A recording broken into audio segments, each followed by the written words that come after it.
Balot ng takot at pangamba ang mga residente ay nakasaksi sa walang awang pamamaril sa Kawit, Cavite nitong Biyernes. Ang magkaanak naman ng isa sa mga batang nasawi, abot-abot ang hinagpis. Balitang hatid ni Bernadette Reyes. Puno ng pagsisisi si Rose Caimol, ina ng 7 taong gulang na si Micaela Andrea. Napuruhan ng tama ng bala sa dibdib ang bata, bunsod ng walang habas na pamamaril ni Ronald Bae nitong Biyernes. Ligtas naman ang bunsong kapatid na nadaplisan ng bala sa tenga at likod. Tinamaan ng bala sa bituka ang pangalawa sa 3 magkakapatid at inaanak pa umano ni Bae. Stable na ang kondisyon niya matapos maoperahan sa PGH. Bago ang pamamaril, nakita umano ng mga kapitbahay na may bitbit na baril si Bae. Kaya hinanap daw ni Rose ang mister para bilhin ng huwag lalapit sa kanilang bahay at baka mapagbalinan ng init ng ulo ni Bae. Iniiwasan ko na nga siya eh. Kaya ako na kasi siyang naano ako sa mukha niya, parang nag-iiba na yung tema ng mukha niya.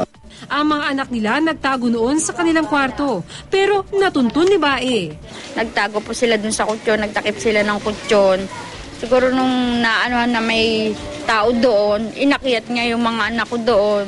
Doon niya binaril. Pumarang po si Ika dun sa anak ko, kaya siya kumbaga sa kanya yung malapitan yung tama. Ang lola ng mga bata, hindi raw inakalang papasukin sila ng gunman. Hindi naman siya katakalain umakit doon sa mga apo kong nanonood ng TV 3. Nanawagan sila ng tulong pinansyal.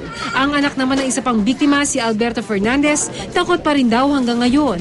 Nakatayo sa ikalawang palapag ng kanilang bahay si Fernandez nang barilin ni Bae. Unang binaril yung aso namin. And then, siguro nakita ang papa ko sumilip.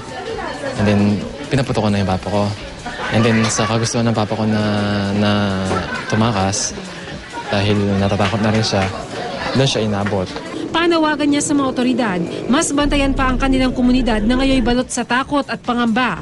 Para sa ibang kapitbahay, palaisipan pa rin kung anong motibo ni Bae sa pamamaril.